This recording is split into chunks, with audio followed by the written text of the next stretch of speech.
सभी से नमस्कार जी, राम राम जी। और मैं एक विवाह का गीत गाने जा रही हूँ। अगर आप सबको अच्छा लगे तो लाइक शेयर सब्सक्राइब कमेंट ज़रूर करना। और मुझे जो भी आता है मैं आप सबको सुना देती हूँ, और कैसा लगेगा ज़रूर बताना। एक दिन सखी संग बेटी बगिया घूमन गई, हंसी हंसी रही बतलाए। एक रोज सखियाँ संग बेटी बगिया घूमन गई, हंसी हंसी रही बतिया। से बगिया बैठे हैं बाबा कवाने राम, पड़ी गई ले बेटी पे निगाह। एक वहीं बगिया बैठा रहले बाबा कवाने राम, पड़ी गई ले बेटी पे निगाह। जब मोरी बेटी रे बहुत डेरानी, तब रही लड़ी का नादान। जब मोरी बेटी हो बहुत डेरानी, तब रही लड़ी का नादान।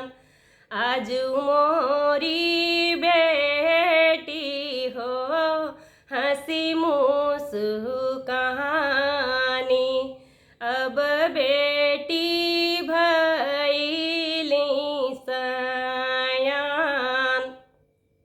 सखियाँ के संग बेटी हंसी मुस्काए,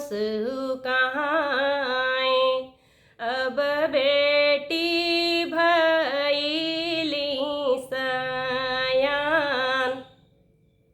बगिया से जाऊ बाबा घर के लवटले, माई से करही विचार।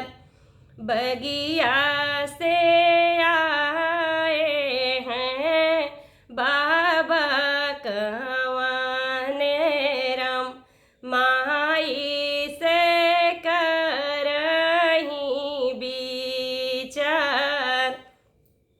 देत्यू ना मोरी धन दुबच्छत हर दी, बेटी के कबर खोजउई जाऊं। देहु न मोरी धन दुबच्छत हलदी, बेटी के बर खोजई जाऊं। बेटी के बाबा रे बर खोजई निकले, माई जो देवता मानाय। बेटी के बाबा जे बर खोजई निकले, माई रही देवता मानाय। जऊ मोरी कोखी प्रभु दिह प्रभु बिटिया, अब राखऊं लाज हमार। जऊ प्रभु दी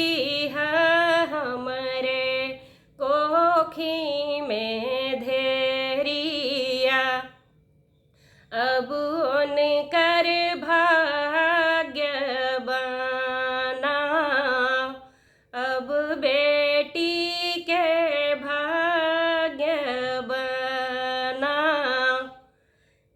जय श्री राम। आप सबको कैसा लगा ये विवाह गीत ज़रूर बताना। और विवाह गीत तो ऐसे गाने में बहुत अच्छा लगता है, और गांव में तो बहुत प्रचलन है, शहरों में अब कोई गाता ही नहीं है। लेकिन आप सबको कैसा लगा ज़रूर बताना। नमस्कार।